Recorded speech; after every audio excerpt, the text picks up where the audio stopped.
Warning: the following content may be highly disturbing to some viewers. Viewer discretion is advised.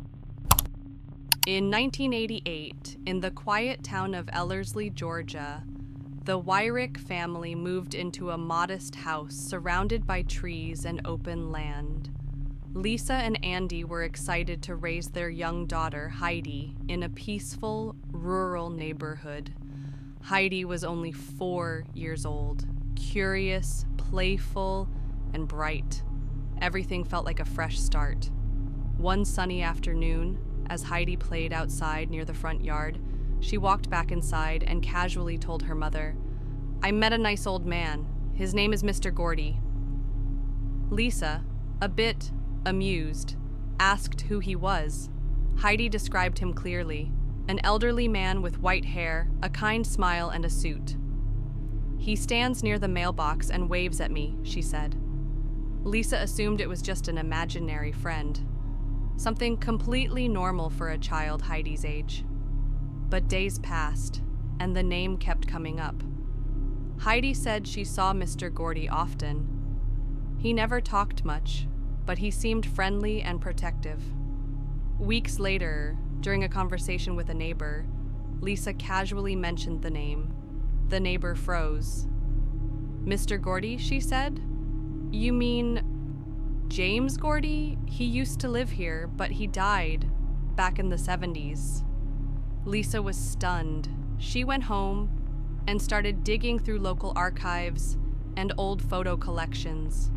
When she showed Heidi a black and white picture from decades earlier, Heidi pointed immediately. "That's him. That's Mr. Gordy."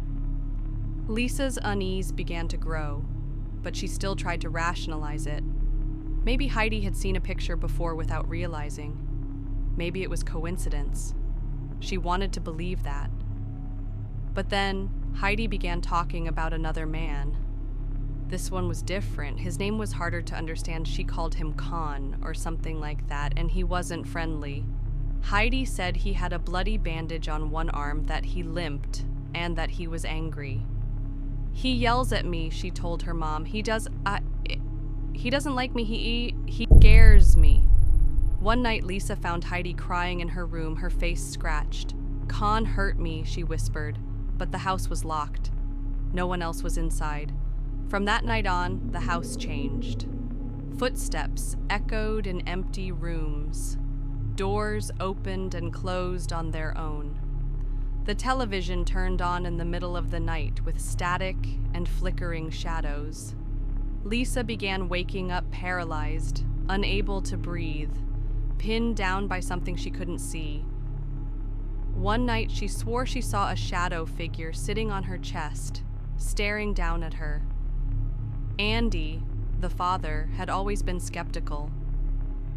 But one night, he heard a deep male voice coming from the hallway when no one was there. He didn't talk about it, but he started sleeping with the lights on. Desperate for answers, Lisa reached out to a local investigative team. A medium visited the home, along with a researcher who specialized in paranormal events. After interviewing Heidi and reviewing the property records, they uncovered something chilling. Mr. Gordy was real. His full name was James S. Gordy, a former property owner who had died of natural causes in 1974. His presence, if it existed, seemed benign, almost protective. But Con was another story. Through public records and interviews, they identified a man named Conrad Arnaud, a mailman who had once delivered in the area. He had lost an arm in an accident and was known for erratic, sometimes aggressive behavior. He had also been seen loitering near the woods, watching children. The most disturbing part? Conrad had died violently. His body was found years earlier, hanging from a tree at the edge of the WYRICK's property. No one had ever claimed his remains. No one knew why he did it. But now, it seemed he'd never really left. After months of escalating fear, the WYRICKs tried to move, but something always stopped the sale. Buyers claimed to feel watched. Some said they heard footsteps when the house was empty. One even saw a girl in the backyard talking to someone who wasn't there. Years passed. Heidi grew up.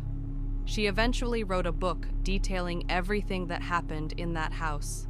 She never retracted her story. She never denied what she saw. To this day, she insists the things she saw as a child weren't imaginary. They were real, and they followed her long after the family left that house. Sometimes the first imaginary friend is just the beginning. And once you open the door, you may never be able to close it again.